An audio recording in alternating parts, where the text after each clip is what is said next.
What's up, guys? Alex Jason back here with a brand new video. Hope you're having a great day, afternoon, or night, wherever you guys are on this world. And last night, the NBA draft lottery happened, and we know where Victor Wembanyama is going to be going.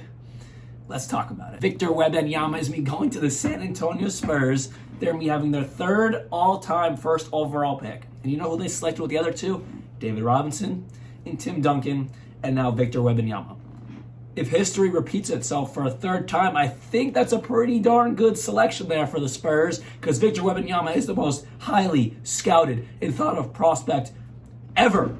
And as Adrian Wojnarowski said on ESPN last night, in sports history, not just NBA history, but sports history, Victor Wembanyama is the highly most scouted and thought of prospect in sports history. The hype is real. There's a lot for him to live up to. This is their projected starting five. Again, things can shake up if Greg Popovich and the Spurs want to, go out and make some big moves now that they get the first overall pick and a future, hopefully potential god of basketball. They could shake things up. But as of right now, the projected starting lineup is at point guard, Trey Jones, which isn't bad. But for a championship roster, he hasn't proved he can do that. And you got Devin Vassell at the 2.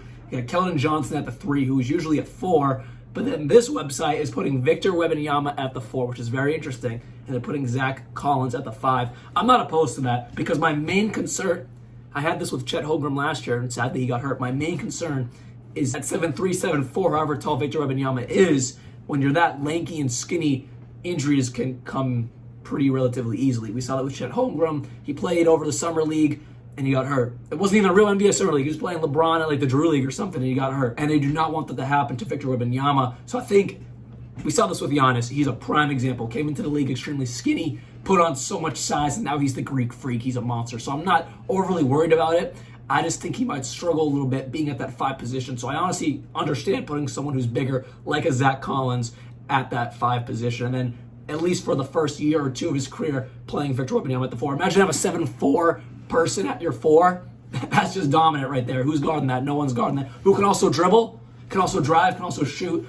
Putting him at the 4 is a scary thing, because when what's next going to be playing point guard? That is insane. I'm sure I'll talk more about Victor Wembanyama as the draft comes and goes, because, he has all the hype in the world, and if he doesn't live up to it, or if he does live up to it, either way, that's going to be a discussion topic, because it's going to be so crazy to see what happens with him. He's the most highly thought of prospect ever in sports history, which is, I can't even fathom that. But I do want to talk about some other lottery teams. Starting off with this second pick in this year's draft, the Charlotte Hornets. They're in a tough position because the two most highly thought of and on everyone's draft board prospects after Victor Wembanyama is Scoot Henderson and my boy, because I go to the University of Alabama, Roll Tide, my boy Brandon Miller at number 3. That's the projection there. But since the Hornets have the second pick, they do not need Scoot. They got LaMelo Ball, Terry Rozier, who they might try to move off that contract. Either way, they have 2 guards, especially LaMelo Ball, who is your guard of the future at that point guard position. So you don't really need Scoot Henderson. So they go with Brandon Miller, or do they trade down and get Brandon Miller at 3 or 4? Do they try to get Portland to jump up from 3 to 2? And that really proves, okay, let's move on from Dame. Let's draft Scoot Henderson. He could be our guard of the future. It's going to be very interesting to see how these top 2-3 teams handle this situation, especially with Charlotte and Portland, because Portland has the 3rd pick. They jumped up in this lottery. Portland had 10.5% odds to get the first overall pick. They jumped up to 3. And then guys like the Rockets and Pistons who had the 14% both fell back a little bit. But yeah, the Hornets and Trailblazers is going to be interesting to see what they decide to do, because the Hornets don't necessarily need Scoot Henderson. They got LaMelo Ball. The Trailblazers don't necessarily need Scoot Henderson if they want to keep Dame, but they could try to trade up to that 2nd pick and try to get Scoot Henderson. And then the Hornets trade back to 3 or 4, try to get Brandon Miller. And it's going to be very interesting to see what happens at that 2 to 4 position. Because then the Rockets, can they get James Harden this summer? Now that they don't have the first overall pick, I'm assuming they're going to keep Jalen Green and not try to do anything crazy. But Ime Udoka wants to compete. So there's a lot of different moving parts. And then the Pistons.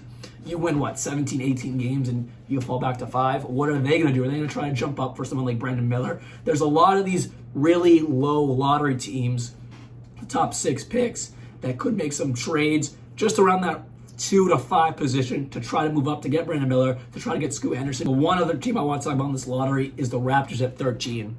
They got rid of Nick Nurse. They are in rebuild mode. I think they want to blow it up.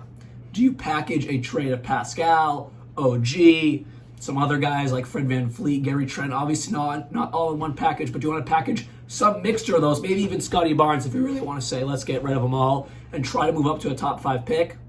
Try to get someone like Usher Thompson, Amen Thompson, Keontae George. Keontae George probably will be there around 8.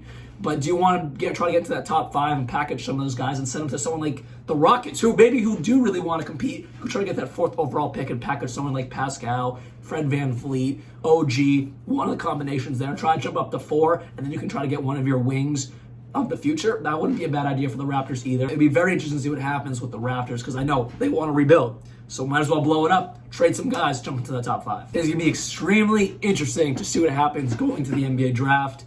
But as always, most of these, any possible trades are probably going to come within the week of the draft or on draft night. So I'll keep you guys updated if anything major happens. But the Raptors, Hornets, and Trailblazers, what are they going to do? Along with all the other 14 lottery picks, along with all the other 30 teams in the NBA, what are they going to do at draft time is going to be very interesting. But we know one thing that's going to happen. The Spurs are going to get Wembanyama. Hope you guys did enjoy this video. I'll see you guys soon, and like always, peace out.